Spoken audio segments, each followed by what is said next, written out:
So hello everyone, welcome to the latest video of Filmi file. तो Doctor Strange and the Multiverse of Madness जैसी disappointing movie के बाद आज हम बात करने जा रहे हैं एक और disappointing Marvel movie, Thor love and thunder. जी हाँ, फिल्म पूरी तरह से डिसअपॉइंटिंग है। अगर आप जीरो एक्सपेक्टेशन से भी इस फिल्म को थिएटर में देखने जाते हैं, फिर भी आप थिएटर से डिसअपॉइंटेड होकर ही निकलोगे।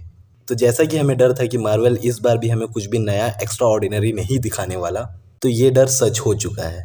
तो जिस तरह से अर्ली रिव्यूज आ रहे थे फिल्म के, उसी से मैंने अंदाज़ा लगा लिया था कि फिल्म बिल्कुल भी अच्छी नहीं होने वाली है। तो चलो बिना किसी देरी के वीडियो स्टार्ट करते हैं। पहले हम फिल्म के कुछ पॉजिटिव एस्पेक्ट्स पे बात कर लेते हैं।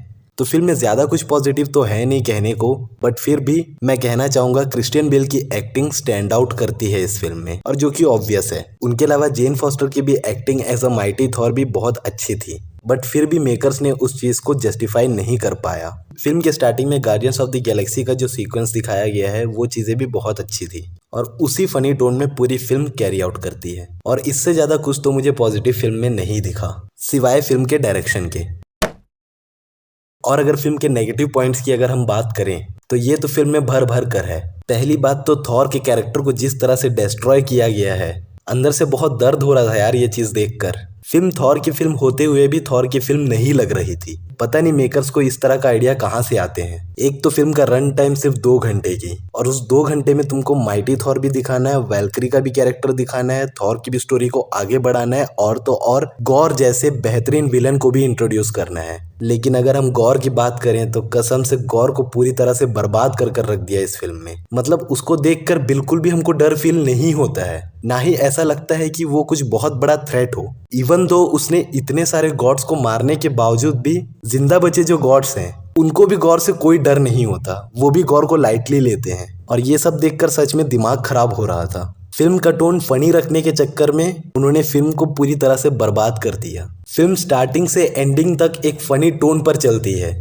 मेकर्स ने कहीं भी फिल्म को सीरियस करने की कोशिश ही नहीं की, और कहीं भी सीरियसनेस हमको फील भी नहीं होती है। हाँ, 1-2 सीन्स है जहां पर थॉर के कैरेक्टर को इमोशनल होता हुआ दिखाया गया है, लेकिन उसके ठीक दूसरे सेकेंड वापस से कुछ कॉमेडी सीन्स आ जाते हैं, और उससे पहले जो सीरियस सीन हमको दिखाया गया था उसकी कोई वैल्यू नहीं बचती है। जिस तरह से कॉर्क का कैरेक्टर फिल्म को नरेट कर रहा था, फिल्म को पूरी तरह से फनी बनाकर रख दिया। अगर तुम गॉर जैसे विलन को इंट्रोड्यूस कर रहे हो तो थोड़ी तो सीरियसनेस दिखाओ, लेकिन नहीं, मार्वल को सिर्फ और सिर्फ कॉमेडी ही दिखानी है। यकीन मानो, आप अगर एक कॉमिक बुक रीडर भी नहीं हो तो भी फिल्म आपको डिसअपॉइंट करेगी। अगर हम फिल्म की टोन की बात करें तो टोन को भी पूरी तरह से कलरफुल रखा गया है, जिससे फिल्म की सीरियसनेस हमको नहीं दिखती। मुझे तो क्रिस्टियन बेल पे तरस आ रहा है कि उनको इस तरह की फिल्म में एक्टिंग करनी पड़ी। मतलब जिस कैरेक्टर में ना कोई डेप्थ है, ना कोई सीरियसनेस है, बस उसकी कहानी चली जा रही है, जिसे मार्वल वाले एक फनी टोन में दिखाए जा रहे हैं। फिल्म में गॉर का जो वेपन है नेक्रो स्वॉर्ड, उसको भी सिर्फ एक बार मेंशन कर कर छोड़ दिया।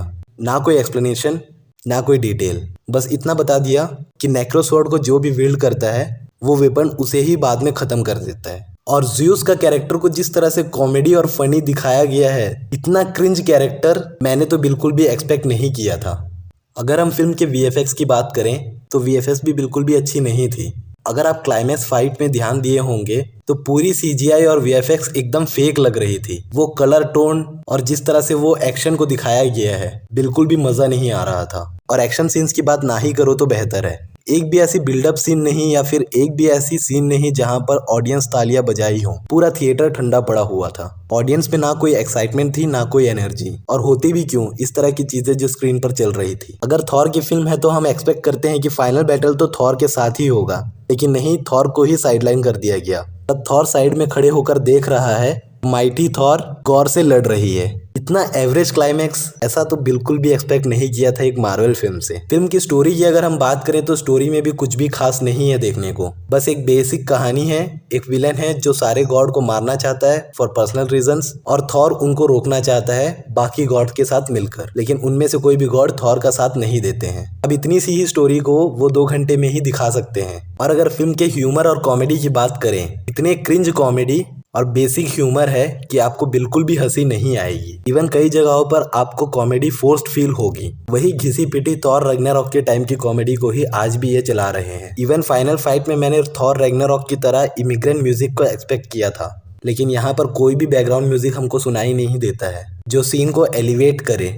तो एलिवेशन की बात करना सही नहीं होगा यहाँ पर, क्योंकि एक भी एक्शन सीन एलिवेटिंग नहीं थी। तो अगर आपको इस हफ्ते एक टाइम पास मसाला फिल्म देखनी होगी तो आप इस फिल्म की टिकट बिल्कुल ले सकते हैं। या फिर आप एक डाई हार्ड मार्वल फैन हो, जो मार्वल कुछ भी दिखा दे स्क्रीन पे आप ताली और सीटी बजाने को रेडी हो, तो भी आप इस फिल्म को देख सकते हैं। लेकिन आपको आपके पैसे और टाइम वर्थ लगते हैं तो मेरे ख्याल से इस फिल्म को स्किप करना ज़्यादा बेटर होगा, क्योंकि कुछ टाइम के बाद ये फिल्म OTT पर आ जाएगी, आप तब इसे एंजॉय कर सकते हैं। तो मेरी तरफ से इस फिल्म को मैं आपको बिल्कुल भी रेकमेंड नहीं करूंगा। So that is a video guys, मिलते हैं आपसे अगली वीडियो में, तब तक के लिए बाय बाय, हैव फन।